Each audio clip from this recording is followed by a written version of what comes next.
Welcome to Murde sir's academy. Myself Rameshwar Murde, M Tech engineer. आणि मंगळवेढ्यामध्ये आपली ऑफलाईन क्लासेस असतात आणि यूट्यूबवर बऱ्याचशा ग्रामीण भागातल्या मुलांना CETचा स्टडी करण्यासाठी आपण यूट्यूबवर लेक्चर सिरीज आजपासून सुरू करतो आहे. या लेक्चर सिरीजचं नाव आपण व्हेक्टर बॅच अशी दिलेलं आहे, कारण vector have magnitude and direction. जर आपल्याला CETमध्ये जर चांगला स्कोअर करायचा असेल तर आपल्याला प्रॉपर डायरेक्शनची गरज आहे, प्रॉपर स्टडी प्लॅनची गरज आहे. आणि आजपासून आपण मुर्डे सर अकॅडमी या ऑफिशियल यूट्यूब चॅनलवर व्हेक्टर सिरीज सुरू करतो आहे. यामध्ये आपण फिजिक्स आणि मॅथ्स या दोन सब्जेक्टचे व्हिडिओ लेक्चर्स आपण प्रोव्हाइड करतो आहे. यामध्ये आपण फॉर्म्युले, शॉर्टकट्स, ट्रिक्स, जेणेकरून आपला प्रॉब्लेम विदिन द 1 मिनिट हा सॉल्व्ह झाला पाहिजे. कारण मॅथ्स आणि फिजिक्समध्ये तुम्हाला शॉर्टकट्स माहीत असतील तर आपला पेपर लवकर कवर होईल. ओके, आजपासून आपण फिजिक्सचा 9th युनिट, 12thचा 9th युनिट सुरू करतो आहे. Y 9th unit? कारण 9th युनिट टू 16 युनिट हे मॉडर्न फिजिक्स आहे. हे थोडं कम्पॅरेटिव्हली 1 to 8 पर्यंत इझी आहे. म्हणजे आपल्याला 9 to 16 हे जर परफेक्ट झालं तर आपला चांगला स्कोअर होऊ शकतो. ओके, यासोबत आपण 11चे पण युनिट सुरू करतो आहे. पण आजपासून आपण फिजिक्सचा 9th युनिट सुरू करतो आहे, करंट इलेक्ट्रिसिटी. आता मी बोर्डवर काही फॉर्म्युले लिहिले आहेत, थोडं रिवाईज करू. ओके, फॉर्म्युला या करंट इलेक्ट्रिसिटी प्रॉब्लेम सॉल्व्ह करण्यासाठी हे फॉर्म्युले तुम्हाला माहीत असणं गरजेचं आहे. आणि फॉर्म्युले कधीही पाठ करायचे नाहीत. तुम्ही बुक्स रीड करा. MSCETचा स्टडी करण्यासाठी महाराष्ट्राचं जे टेक्स्टबुक आहे फिजिक्सचं, ते तुम्ही पहिल्यांदा रीड करा लाईन बाय लाईन. आणि हे फॉर्म्युले कसे तयार झालेले हे लक्षात ठेवा. आणि प्रत्येक फॉर्म्युला दुसऱ्या फॉर्म्युला डिपेंडेबल आहे फिजिक्समध्ये. ओके, आणि हा मी स्ट्रॅटेजी प्लॅन देतो, त्याप्रमाणे स्टडी करा. ओके, फर्स्ट फॉर्म्युला लागतो आपला रेजिस्टन्स ऑफ वायर.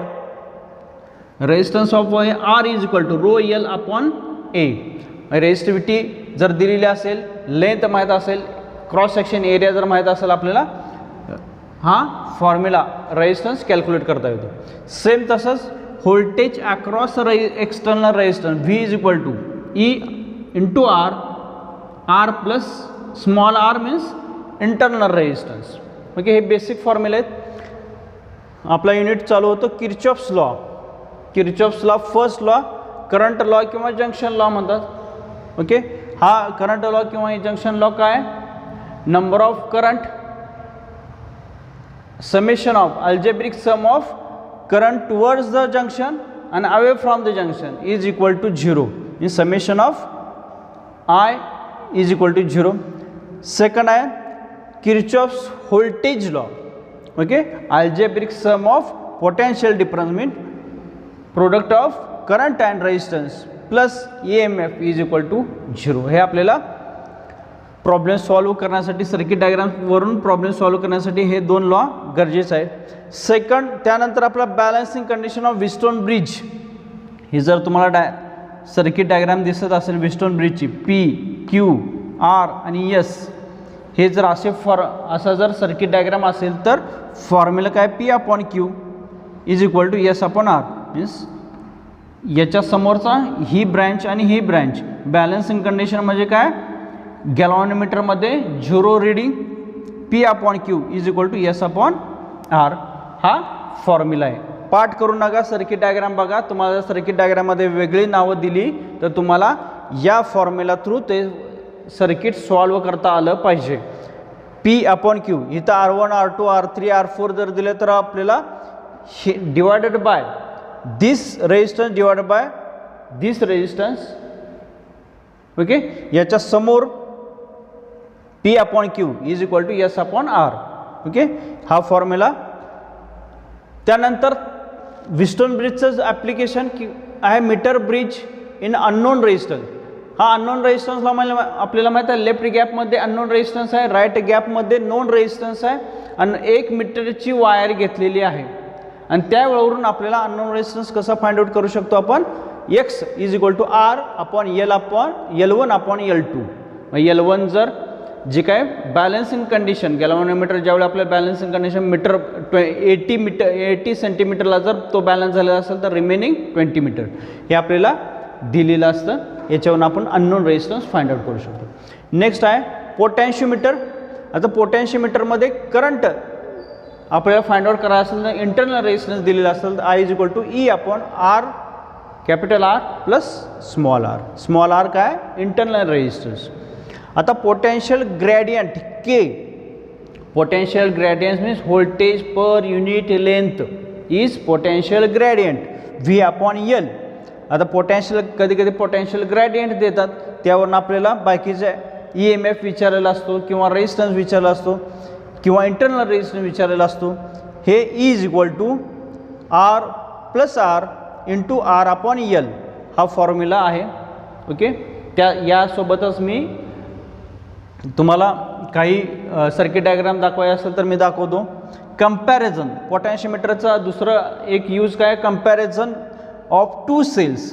जर इंडिव्हिज्युअल सेल जर आपल्याला कम्पेअर करायचं असेल तर काय epsilon E1 upon E2 is equal to L1 upon L2. Okay, जर आपल्याला सम अँड डिफरन्स मेथडनं जर कंपॅरिझन करायचं असेल sum means E1 upon E2 is equal to L1 plus L2 L1 plus L2 and L1 minus L2. या रूलला काय म्हणतात componendo आणि डिवाइड अंडू. याच्यावरूनच तो तयार झालेला आहे. सेपरेट पार्ट करायची गरज नाही. याच्यावरूनच तो तिकडं तयार झालेला आहे. फक्त इंडिव्हिज्युअल मेथडमध्ये E1 एप्सिलॉन 1 किंवा EMF 1 आपण EMF 2 is equal to L1 आपण L2. जर सम अँड डिफरन्स जर असे जर वर्ड असतील तर आपल्याला तो L1 प्लस L2 आणि L1 मायनस L2. नेक्स्ट आहे इंटरनल रेजिस्टन्स फाइंड आउट करायचा. Small r is equal to capital R जो एक्सटर्नल रेजिस्टन्स दिलो L1 आपण L2 मायनस 1. जर V काढायचा असेल याच्यावरूनच जर स्मॉल r दिलेला असेल आणि EMF आणि व्होल्टेज दिलेला असेल टोटल सर्किटचं व्होल्टेज तर R इंटू ब्रॅकेट L1 आणि L2च्या ठिकाणी फक्त E अपॉन V मायनस 1 करायचं. ओके, आता गॅल्व्हॅनोमीटर ॲज अ ॲमीटर.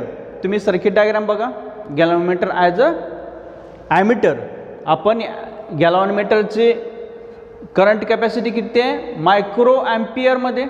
बरोबर आहे. आपल्याला तो जर एक्स्ट्रा जर ॲमीटर म्हणजे कशासाठी यूज करतात करंट मोजण्यासाठी. जर आपल्याला ॲम्पियरमध्ये जर करंट मोजायचा असेल तर गॅल्व्हॅनोमीटरमध्ये जर डायरेक्ट जोडला तर ते कोलॅप्स किंवा ते डॅमेज होण्याची शक्यता असते. तो डॅमेज होऊ नये म्हणून एक रेजिस्टन्स आपण शंटमध्ये लावला असतो म्हणजे पॅरलल लावलेला असतो आणि तो काय असतो current I is equal to IS shunt resistance plus IG गॅल्व्हॅनोमीटरचा current. Okay, I is equal to current in shunt resistance and plus current in गॅल्व्हॅनोमीटर.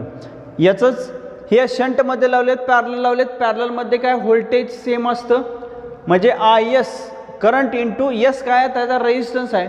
म्हणजे काय झालं हे voltage current into V is equal to R इथं काय S is equal to IG into G.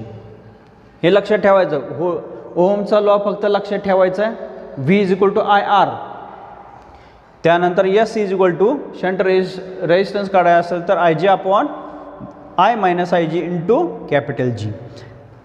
हे जर आपल्याला N म्हणजे काय current I is multiples of IG.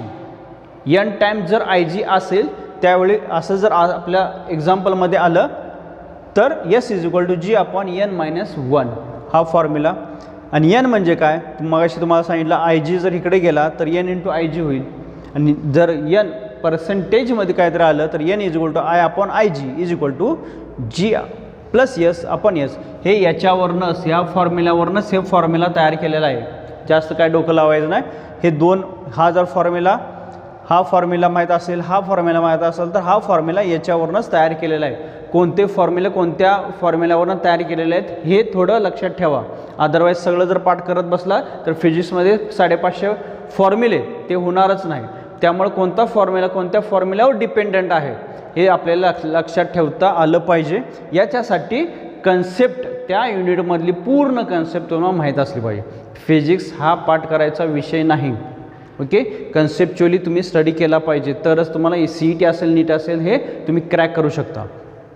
जर गॅल्व्हॅनोमीटर ॲज अ व्होल्टमीटर लक्षात ठेवायचं. अननोन रेजिस्टन्स सिरीजमध्ये जोडलेला आहे गॅल्व्हॅनोमीटरच्या, ॲमीटर शंटमध्ये जोडला आहे किंवा पॅरलमध्ये जोडला आहे, हे लक्षात ठेवायचं. काय लक्षात ठेवायचं हे लक्षात ठेवा. ओके, X = अननोन रेजिस्टन्स आहे, V/IG × कॅपिटल G. या फॉर्म्युल्यावरच दुसरा हा फॉर्म्युला तयार करायचा आहे. गॅल्व्हॅनोमीटरचा जर करंट विचारला असेल तर IG = V/X + IG. या फॉर्म्युल्यावरूनच हा फॉर्म्युला तयार केलेला आहे. ओके, हे झाले तुमच्या करंट इलेक्ट्रिसिटीमधले सगळे फॉर्म्युले. ओके, आता फॉर्म्युले झाले. आपल्याला याचा शॉर्टकट्स, काहीतरी आपल्याला शॉर्टकट माहीत असला पाहिजे, कारण की हे फॉर्म्युले वापरल्यानंतर काहीतरी एखादी सर्किट डायग्राम बघितली, ओके, तर आपल्याला लगेच शॉर्टकट जर माहीत असला तर तुम्हाला विदिन द सेकंड काही असे सर्किट डायग्रामवरनं आपल्याला इफेक्टिव्ह रेजिस्टन्स किंवा करंट कॅल्क्युलेट करायचा असेल तर शॉर्टकट जर माहीत असेल, व्हिस्टोन ब्रिजसाठी किंवा व्हिस्टोन ब्रिज असेल, ॲमीटर असेल, व्होल्टमीटर असेल, ह्याचे दरवर्षी बरेचसे प्रॉब्लेम येतात. CET असेल किंवा नीट असेल, याच्यासाठी हे सगळं सॉल्व्ह करत बसण्याच्या काही शॉर्टकट आपल्याला पहिली स्टेप तर गेली पाहिजे, आणि दुसऱ्या स्टेपपासून जर आपल्याला शॉर्टकट माहीत असेल तर आपल्याला लगेच ॲन्सर काढता येईल. तर चला बघूया शॉर्टकट्स. पहिला शॉर्टकट काय आहे बघा. आता शॉर्टकट माहीत असणं गरजेचं आहे. व्हिस्टोन ब्रिजला तर खूप गरजेचं आहे. सपोज असं डायग्राम दिलेलं आहे. आपल्याला माहीत आहे व्हिस्टोन ब्रिजमध्ये हे स्क्वेअर फॉर्मॅटमध्ये 4 रेजिस्टन्स असतात. समजा हे 4ही रेजिस्टन्स सेम आहेत. हे 4ही रेजिस्टन्स 2 Ω 2 Ω 2 Ω 2 Ω सेम आहेत, आणि तुम्हाला विचारलं डायगोनली इफेक्टिव्ह रेजिस्टन्स किती. डायगोनल म्हणजे असं एक असेल किंवा असा, डायगोनली इफेक्टिव्ह रेजिस्टन्स किती. तर अशी जर कंडिशन असेल, सगळे रेजिस्टन्स जर सेम असतील आणि डायगोनली इफेक्टिव्ह रेजिस्टन्स जर विचारला तर तो हा उरले यांच्या इतकाच असतो. हा यांच्या इतकाच असतो. म्हणजे जे रेजिस्टन्स जेवढे आहेत त्यांच्यासारखाच हा डायगोनल रेजिस्टन्स असतो, हे लक्षात ठेवायचं. शॉर्टकट्स काय आहे. जर 4 रेजिस्टन्स, इफ 4 आयडेंटिकल रेजिस्टन्स, जर 4ही रेजिस्टन्स आयडेंटिकल असतील तर, आणि स्क्वेअर म्हणजे व्हिस्टोन ब्रिजसारखे जोडलेले असतील तर त्यांचा effective resistance between ends of the diagonal is same as that of remaining. हे 4ही रेजिस्टन्स जर आयडेंटिकल असतील आणि त्यांचा डायगोनली कनेक्टेड केलेला रेजिस्टन्स हा सेम असतो. हा लक्षात पहिला तुमचा शॉर्टकट आहे. याच्यावरनं 2020ला एक प्रॉब्लेम विचारला होता, तो आपण घेऊया. अगर MSCT 2020ला हा प्रॉब्लेम विचारला आहे. In given circuit diagram find the current through ACB याच्यामधला करंट फाइंड आउट करायचा आहे, आणि R = 2 Ω दिला आहे. आता बघा, असा जर प्रॉब्लेम आला तर आता याच्यामध्ये त्यांनी डायरेक्ट इफेक्टिव्ह रेजिस्टन्स विचारला नाही, आपल्याला करंट विचारलं आहे. पण इथं व्होल्टेज दिलेलं आहे, रेजिस्टन्स माहीत आहे, करंट काढता येतो. V = IR, बरोबर आहे. I = voltage upon resistance. पण तुम्ही व्होल्टेज ज्यावेळी रेजिस्टन्स असं जर ब्रँचमध्ये असेल तर इफेक्टिव्ह रेजिस्टन्स आपल्याला काढावं लागेल. मग इफेक्टिव्ह रेजिस्टन्स करताना 2 Ω सगळीकडे 2 Ω दिसतं. ओके, आणि हा डायगोनली आपल्याला रेजिस्टन्स, इफेक्टिव्ह रेजिस्टन्स किती असणार या सर्किट डायग्रामचा सगळे आयडेंटिकल आहे, त्यामुळे इफेक्टिव्ह रेजिस्टन्स R इफेक्टिव्ह किती असणार आहे = Rच, जो काय रेजिस्टन्स दिलेला आहे म्हणजे काय 2 Ω. बरोबर. सगळे जर सेम असतील तर काय इफेक्टिव्ह रेजिस्टन्स 2 Ωच असतो. आपण शॉर्टकटमध्ये बघितलेला आहे. आता आपल्याला व्होल्टेज माहीत आहे, त्यामुळं करंट या सर्किटमधला टोटल करंट काढू शकतो. I टोटल किती आहे 10/2 5 एम्पियर. हा टोटल करंट आहे या सर्किटमधनं जाणार, आणि आपल्याला कशातला पाहिजे ACB. आता हे ACB मधलं काय इफेक्टिव्ह रेजिस्टन्स आपण काढलेला आहे आणि टोटल करंट माहीत आहे, त्यामुळे ACB मधला करंट किती असणार आहे. हा total current divide by effective resistance is equal to 2.5 ampere. आपल्याला इकडचा इफेक्टिव्ह रेजिस्टन्स काढायची गरज नाही, कारण की आपण ते काढलेलं आहे, सगळे आयडेंटिकल असल्यामुळे 2 आहे. ओके, त्यामुळं याच्यातलं करंट काय असणार आहे, इफेक्टिव्ह रेजिस्टन्स 2, टोटल करंट आपण काढला 5 आणि ACB मधलं काय 5/2 2.5 ॲम्पियर. ऑप्शन नंबर बी.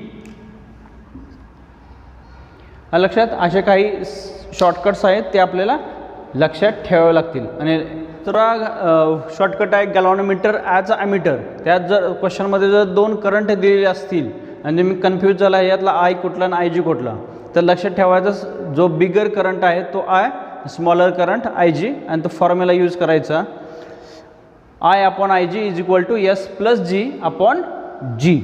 आता काही याच्यामध्ये काय दिलेलं असतं, if given that X% of main current, X% of main current, असं जर असं काय यूज करायचं, IG/I is equal to X/100.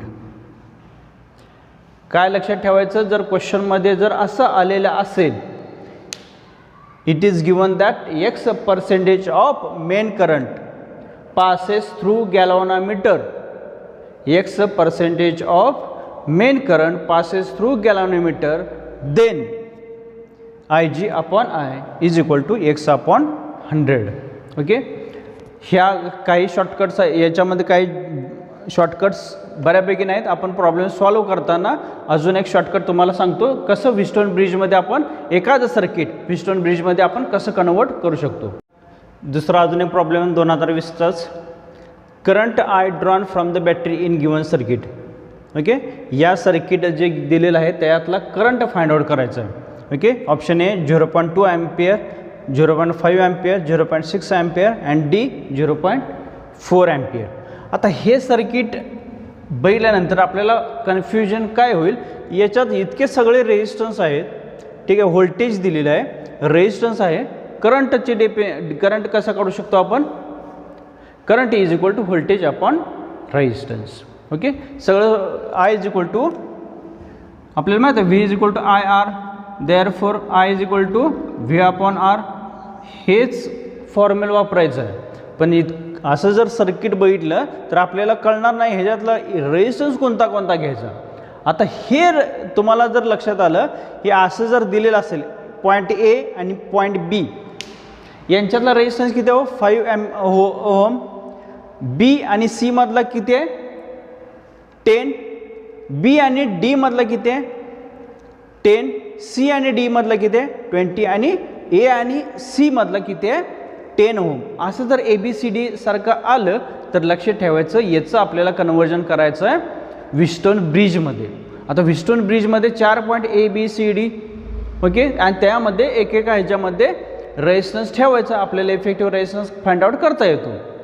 Okay, मी करतो. आता आपल्याला फॉर्मॅट मी काढून ठेवला आहे, AB कनेक्टेड आहे, AB कनेक्टेड आहे, त्याच्यामध्ये किती रेजिस्टन्स आहे, 5 ओहम. B आणि D कनेक्टेड आहे, त्यातला किती आहे, 10 आहे. हे आपल्याला सगळं रफ करायचं आहे. C आणि D मधला किती आहे, 20 आहे. C आणि D मधला इथला 20 ओहम आहे. A आणि C मधला किती आहे, 10 ओहम आहे, 10 ओहम. बघा सर्किट कसं तयार झालेलं आहे, ABDC. तुम्ही म्हणणार ABCD व्हायला पाहिजे ना, पण इथं बघा तुम्ही A आणि Dच्या मध्ये बॅटरी जोडलेली आहे 5 व्होल्टची, त्यामुळे इथं पण आपल्याला तेच करावं लागेल. A आणि Dच्या मध्ये मी 5 व्होल्टची बॅटरी जोडले, प्लस मायनस, आणि हा करंट कॅपिटल R काढायचा आहे. लक्षात. आता सगळ्यात महत्त्वाचं म्हणजे याचा इफेक्टिव्ह रेजिस्टन्स, आणि सॉरी इथलं मधलं राहिलं B आणि C मध्ये किती आहे, 10. B आणि C मध्ये किती आहे, 10. ओके, आता आपल्याला इफेक्टिव्ह रेजिस्टन्स काय कॅल्क्युलेट करायचं, रेजिस्टन्स माहीत आहे व्होल्टेज माहीत आहे, करंट काढता येतो. आता इफेक्टिव्ह रेजिस्टन्स कॅल्क्युलेट करताना नेहमी लक्षात ठेवायचं हे दोन्ही 5 आणि 10 हे सिरीजमध्ये आहेत. सिरीजमध्ये करंट रेजिस्टन्स काय होतं ॲडिशन 15. हे दोघंही सिरीजमध्ये आहेत. काय आहेत 10 आणि 20 30.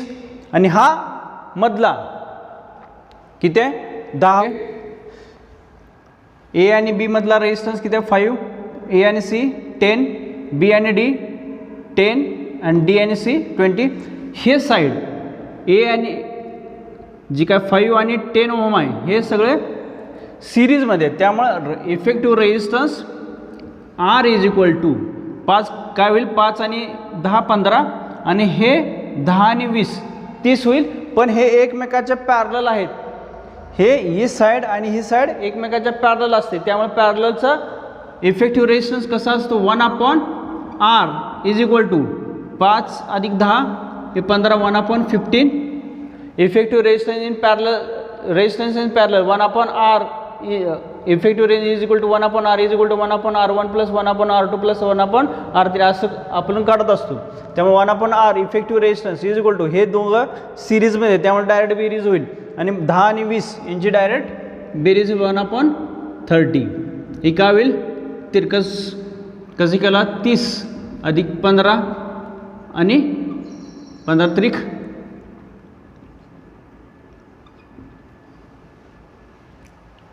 45.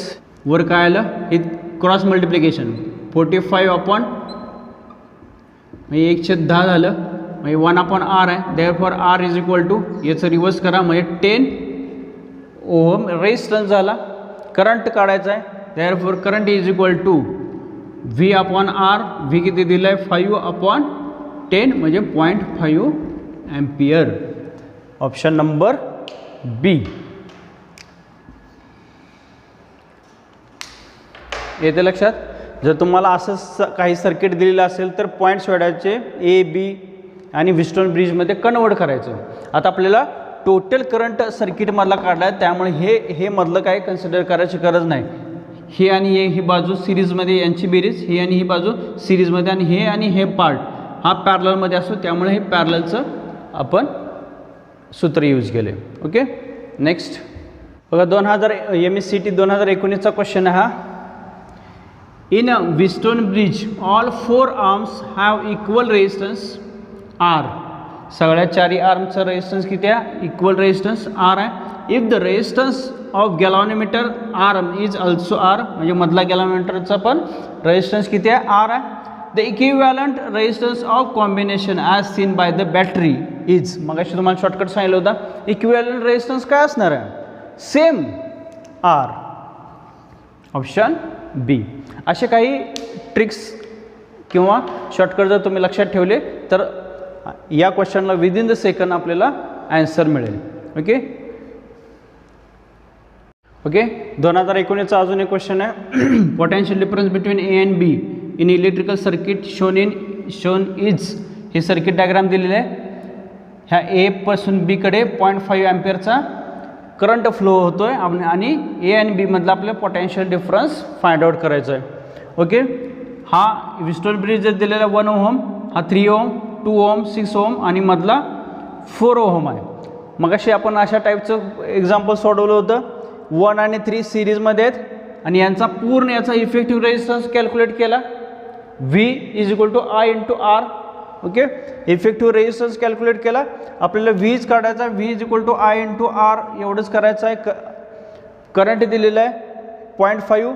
याचा इफेक्टिव्ह रेजिस्टन्स कॅल्क्युलेट केला की आपल्याला व्होल्टेज मिळेल. इफेक्टिव्ह रेजिस्टन्स 1/r कारण की 1/r काय घेतो आपण सिरीज सगळे हा पार्ट सिरीजमध्ये विथ दिस आणि हा पार्ट याच्या सिरीज पॅरललमध्ये सगळे एकमेकाच्या पॅरललमध्ये आहेत. पण हा आणि हा काय सिरीजमध्ये 1 ओहम आणि 3 ओहम म्हणजे 4 ओहम. हा मधला 4 ओहमचा आणि 2 आणि 6 प्लस 8 ओहम 2 आणि 6 8 ओहम. आता बघा आपल्याला याचा इफेक्टिव्ह रेजिस्टन्स किती आहे. यांच्या सगळ्यांचे ॲडिशन करायचे. हे 4 4 8 दिसते. सगळ्यांचा छेद 8 करा म्हणजे काय ह्याला 2 वर गुणावं लागेल खाली गुणावं लागेल. ह्याला 2 वर गुणावं लागेल खाली गुणावं लागेल. 2 + 2 4, 4 + 1 5/8. Therefore effective resistance R is equal to 8/5 ohm. हा झाला. करंट काढायचं आहे आपल्याला, सॉरी व्होल्टेज काढायचं. V is equal to IR. I दिलं आहे 0.5 इंटू 8/5. वर काय होईल 8/40/5 सॉरी व्होल्ट. ऑप्शन 3.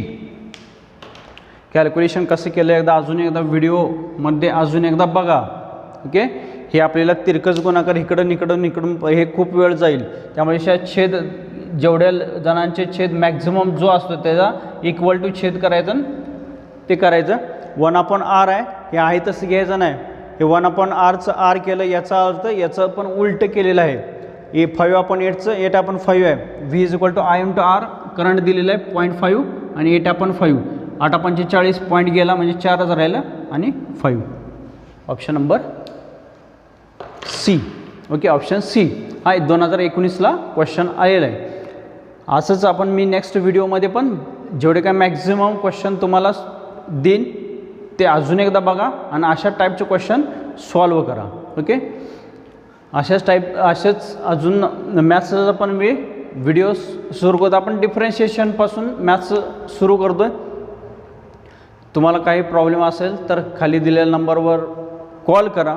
आपले ऑफलाईन क्लासेस जे आहेत MSCT किंवा नीटला जर फिजिक्समध्ये तुम्हाला चांगले मार्क मिळवायचे असेल तर concept is a power. Concept तुम्हाला माहीत असलीच पाहिजे.